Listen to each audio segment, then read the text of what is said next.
महिला डॉक्टरच्या आत्महत्या प्रकरणातील आरोपी 36 तासानंतरही पोलिसांना सापडेना। गुन्हा दाखल, निलंबनाची कारवाई झाली तरी पोलिसांचे हात रिकामेच।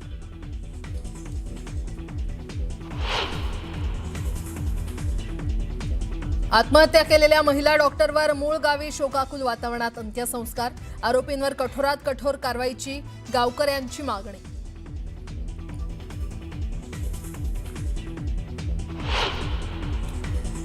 सर्व शासकीय कामात अभिजित निंबाळकर आणि आमदार सचिन कांबळेंचा हस्तक्षेप। महिला डॉक्टरच्या आत्महत्या प्रकरणावरून अंबादास दानवेंचा गंभीर आरोप, तर आरोपींवर कठोर कारवाईची रणजित सिंह नाईक निंबाळकरांची मागणी।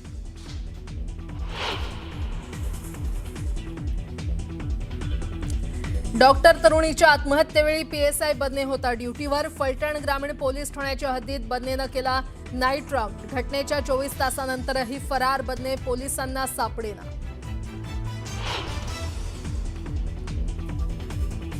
बीएमसीसाठी भाजपचं 150 प्लसचं टार्गेट। 150 जागांवर उमेदवार उतरवण्याचा भाजपचा प्रयत्न, तर शिवसेनेला 65 ते 75 जागा देण्यासाठी अनुकूल असल्याची सूत्रांची माहिती।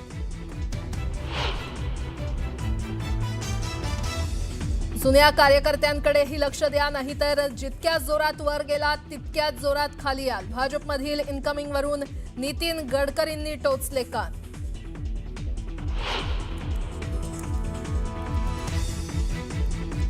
रवींद्र धंगेकरांच्या आरोपांच्या फैरीनंतर मुरलीधर मोहोळांनी घेतली मुख्यमंत्री फडणवीसांची भेट। एकनाथ शिंदेंसोबत चर्चा करण्याचं फडणवीसांचं आश्वासन।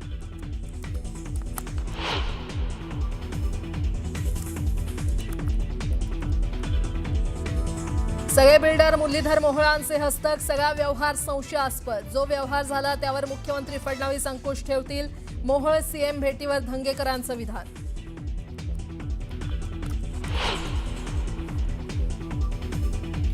उपमुख्यमंत्री अजित पवार नांदेडच्या दौऱ्याच्या दिवशीच पक्षाला मात्र खिंडार। दिव्यांग सेलचे प्रदेश कार्याध्यक्ष रामदास सुमठाणकरांसह 18 माजी नगरसेवक जाणार काँग्रेसमध्ये।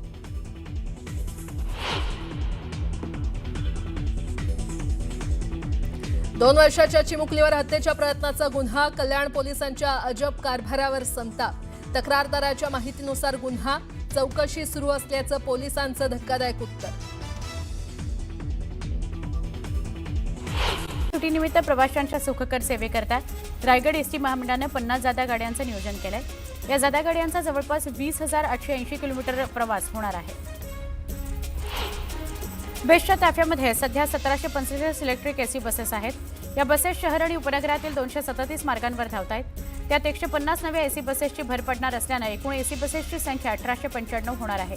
त्यामुळे मोठ्या प्रमाणावर मार्गावर एसी गाड्यांच्या फेऱ्या सुरू करता येणार आहेत। एसटीने राज्यातील ई बस प्रवाशांकरता मासिक आणि त्रैमासिक पास सवलत योजना लागू केली आहे। मुंबईसह ठाणे अलिबाग मार्गावर प्रवाशांचा त्याला चांगला प्रतिसाद मिळतोय।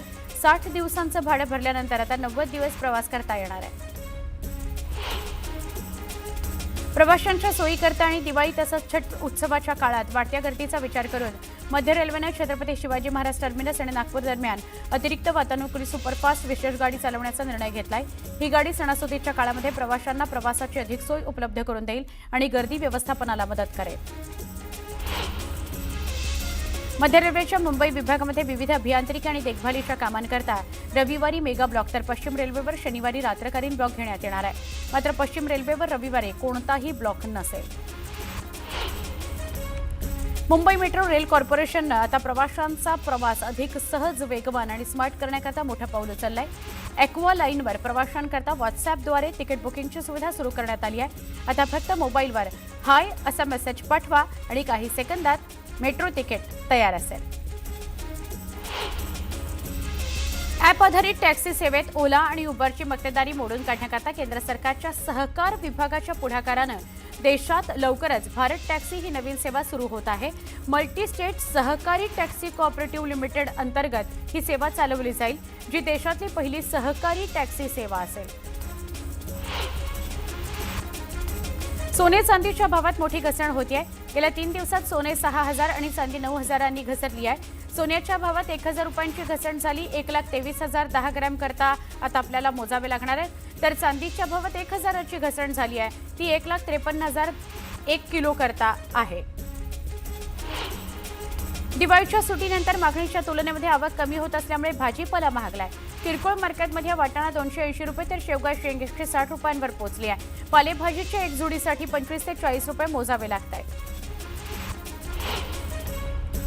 भारताच्या समृद्ध जैविक वारशाचं जतन करण्यासोबतच त्याचा फायदा स्थानिकांना मिळावा याकरता राष्ट्रीय जैवविविधता प्राधिकरणानं उत्तर प्रदेश आणि महाराष्ट्राला जैवविविधता संवर्धनाकरता 1,36,00,000 रुपयांचा निधी जारी केलाय.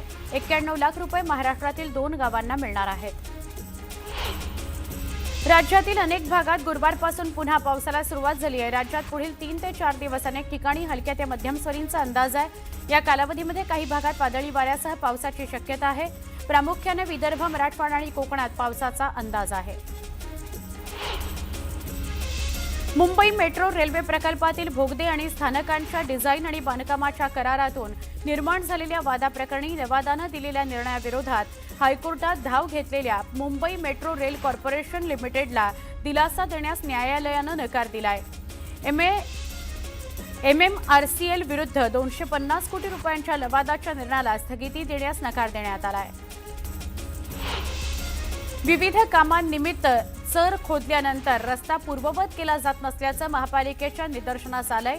त्यामुळे चर बुजवून रस्ता पूर्ववत करण्याचं काम स्वतःच करण्याचा निर्णय पालिकेनं घेतला आहे.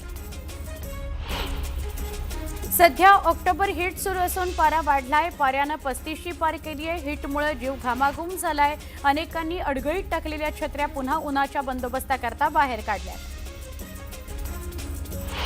सध्या दिवाळीनिमित्त शाळा, महाविद्यालय, विविध कार्यालयांना असलेल्या सुटीचा योग साधून 18 ते 23 ऑक्टोबर दरम्यान 97,821 पर्यटकांनी राणीच्या बागेला भेट दिली. त्यामुळे महापालिकेच्या तिजोरीत 36,97,000 रुपयांहून अधिक महसूल जमा झालेला आहे. मुंबईकरांना मोफत आणि घराजवळ आरोग्य सुविधा उपलब्ध होण्याच्या उद्देशानं सुरू करण्यात आलेल्या आपला दवाखाना योजनेला नागरिकांचा मोठा प्रतिसाद मिळतोय. आतापर्यंत मुंबईतील 250हून अधिक आपला दवाखानामध्ये 75 लाखांपेक्षा जास्त नागरिकांनी उपचार घेतला आहे. ही माहिती दिली महापालिका अधिकाऱ्यांनी. वेगवान विकासाचा दिखावा करणाऱ्या केंद्र सरकारनं महाराष्ट्रातील जुजाभाव कायम ठेवला आहे. रेल्वे प्रवास आरामदायी करण्याकरता लांब पल्ल्याच्या गाड्यांचे जुने डबे बदलणे गरजेचं आहे.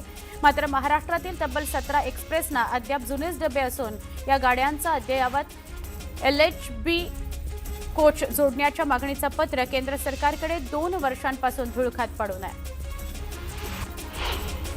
मुंबईत दिवाळीमध्ये 3 दिवसांमध्ये तब्बल 187 ठिकाणी आग लागल्याच्या घटना घडल्या. 20 ते 22 ऑक्टोबर या कालावधीमध्ये मुंबई अग्निशमन दलाकडे त्याबाबत नोंद झाली.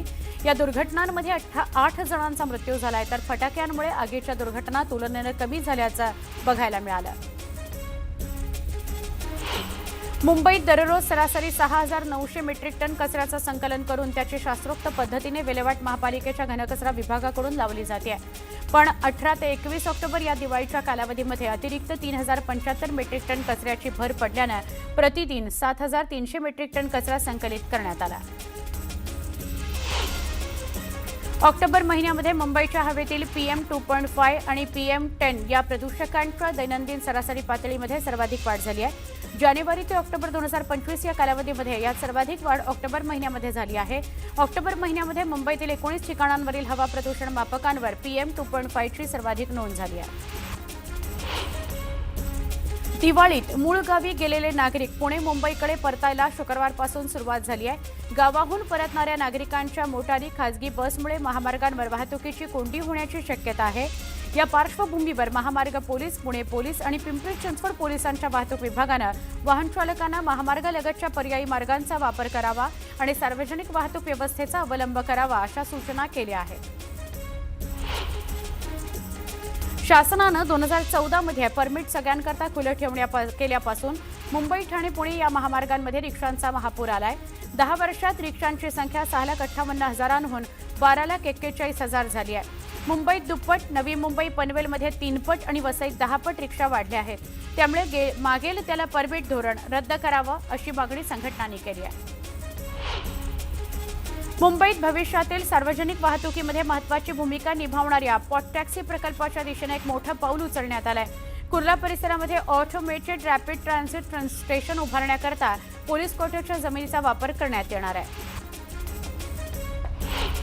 भारतात वायू प्रदूषणामुळे होणाऱ्या आजारांचं आणि मृत्यूंचं प्रमाण झपाट्यानं वाढतंय असा इशारा health effects institute for health matrix and evaluation यांनी प्रसिद्ध केलेल्या ताज्या स्टेट ऑफ ग्लोबल एअर 2025 या अहवालामध्ये देण्यात आला. या अहवालानुसार 2023 मध्ये म्हणजे 2023 मध्ये देशात सुमारे 20 लाख नागरिकांचा मृत्यू वायू प्रदूषणाशी संबंधित आजारांमुळे होऊ शकतो. परदेशी गुंतवणूकदारांची विक्री आणि बँक आणि FMCG शेअर्समध्ये नफा वसुलीमुळे सलग 6 दिवसांच्या तेजीला ब्रेक लागला. शुक्रवारी सेन्सेक्स 344.52 अंकांनी घसरला. 84,211.88 वर बंद झाला. निफ्टी 96.25 अंकांनी घसरला आणि 25,795.15 वर बंद झाला. आंतरराष्ट्रीय बाजारात गाईच्या शेणाची प्रचंड मागणी असून भारतानं तब्बल 300 कोटी रुपयांच्या शेणाची निर्यात केली आहे. भारत जवळपास 10 देशांना शेणाची निर्यात करतो. या यादीत अमेरिका दुसऱ्या आणि चीन चौथ्या क्रमांकावर आहे. केंद्रीय माध्यमिक शिक्षण मंडळातर्फे घेण्यात येणारी केंद्रीय शिक्षक पात्रता परीक्षेची घोषणा करण्यात आली आहे. त्यानुसार 8 फेब्रुवारी रोजी ही परीक्षा देशभरातील 132 शहरांमध्ये आयोजित केली जाणार आहे. सातारा जिल्ह्यामध्ये पहिला ऊस दर जाहीर करण्यात आला. लोकनेते बाळासाहेब देसाई साखर कारखान्यानं पहिला हप्ता 3,000चा जाहीर करून सातारा जिल्ह्यात ऊस दराची कोंडी फोडली. कारखान्याच्या 52व्या गळीत हंगाम शुभारंभ प्रसंगी मंत्री शंभूराज देसाई आणि चेअरमन यशराज देसाई यांनी ही माहिती दिली.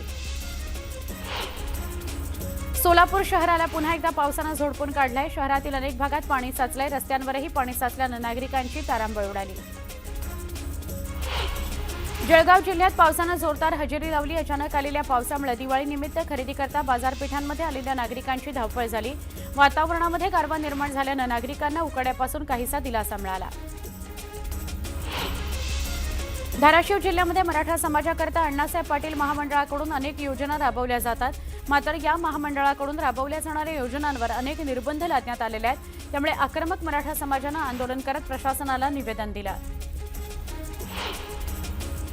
लोक आस्थेचा आणि श्रद्धेचा महापर्व छठ आजपासून सुरू झाला. 4 दिवसाचे उत्सव याची शुभ सुरुवात आज झाली. सूर्योपासक भक्त आजपासून उपासना आणि उपवासाच्या पर्वात सहभागी झाले. मराठवाड्यामध्ये यंदा अतिवृष्टी आणि 900 ते 1000 मिलीमीटरपेक्षा अधिक पाऊस झाला. यातून शेतातील कापूस, तूर, सोयाबीन, मका आदी पिकांचं अतोनात नुकसान झालं. विशेषतः आवर्षणग्रस्त मराठवाड्यामध्ये घेतल्या जाणाऱ्या कापसाच्या पिकाला मोठा फटका बसलाय. गतवर्षीपेक्षा यंदा 40 ते 50% तूट असल्याचा अभ्यासक आणि शेतकऱ्यांचा अंदाज आहे. अहिल्यानगरमधील सोनई इथं अमानुष अत्याचार प्रकरणातील आरोपींना तात्काळ अटक करून कडक कारवाई करण्यात यावी अशी मागणी मातंग बहुजन समाजानं पोलीस अधीक्षकांकडे केली.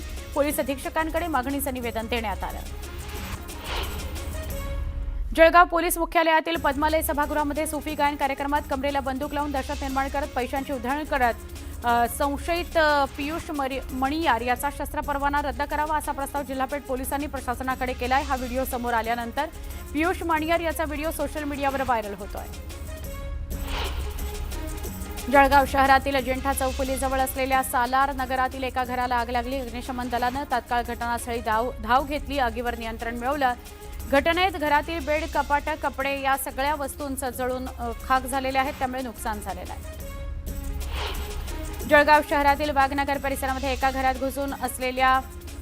घरात सुरू असलेल्या वेश्या व्यवसायाच्या अड्ड्याचा पोलिसांनी पर्दाफाश केला. पोलीस उपविभागीय अधिकारी नितीन गडापुरे यांच्या नेतृत्वाखाली विशेष पथकानं ही धडक कारवाई केली. या कारवाईमध्ये पोलिसांनी घटनास्थळावरून 3 महिलांना ताब्यात घेतलं आहे. सगळे बिल्डर मुरलीधर मोहोळांचे हस्तक असून सगळा व्यवहार संशयास्पद आहे असा आरोप रवींद्र धंगेकर यांनी केला. जो व्यवहार झाला त्यावर मुख्यमंत्री फडणवीस अंकुश ठेवतील अशी प्रतिक्रिया धंगेकरांनी दिली. गडचिरोली जिल्ह्यात अतिदुर्गम असलेल्या माओवाद प्रभावित वांगेतुरी पोलीस ठाण्याच्या हद्दीत येणाऱ्या नागरिकांनी त्यांच्याकडे असलेल्या 26 नग भरमार बंदुका आणि 11 बंदुकीचं बॅरल पोलिसांच्या स्वाधीन केलं. शिकारीकरता तसंच वन्य प्राण्यांपासून संरक्षण करण्याकरता अनेकांकडे भरमार बंदुकाचा वापर होत असतो. धुळे सोलापूर राष्ट्रीय महामार्गावर शेतकऱ्यांचा रास्ता रोको झाला. कन्नड ते बोरगावपर्यंत संपूर्ण महामार्ग बंद करण्यात आला. टोमॅटोला फक्त 2 रुपये भाव मिळाल्यानं शेतकरी रस्त्यावर उतरले. हवामान खात्याच्या अंदाजानुसार बुलडाणा जिल्ह्यातही पावसाची रिपरिप पाहायला मिळते. खामगाव, नांदुरा, शेगाव तालुक्यामध्ये पाऊस झालाय. त्यामुळे पिकांना धोका निर्माण झालाय. कन्नड शहराजवळ धुळे सोलापूर महामार्गावर शेतकऱ्यांनी रास्ता रोको केला. व्यापाऱ्यांनी 2 रुपये किलो टोमॅटो घेतल्यामुळे शेतकरी आक्रमक झाले. बाजार समितीचा निषेध करत शेतकऱ्यांनी महामार्ग अडवून धरला. मनमाड शहर आणि ग्रामीण भागात जोरदार अवकाळी पावसानं हजेरी लावली. मनमाड पाठोपाठ चांदवडला देखील दमदार पावसामुळे जनजीवन विस्कळीत झालं. या पावसाचा फटका कांदा मक्याला बसणार आहे, त्यामुळे शेतकरी चिंतातूर आहे. नांदेड शहरात जोरदार पाऊस झाला. शहरासह जिल्ह्यात काही ठिकाणी पावसानं हजेरी लावली. येत्या 28 तारखेपर्यंत हवामान खात्यानं नांदेड जिल्ह्याला पावसाचा येलो अलर्ट दिला आहे. मुंबईसह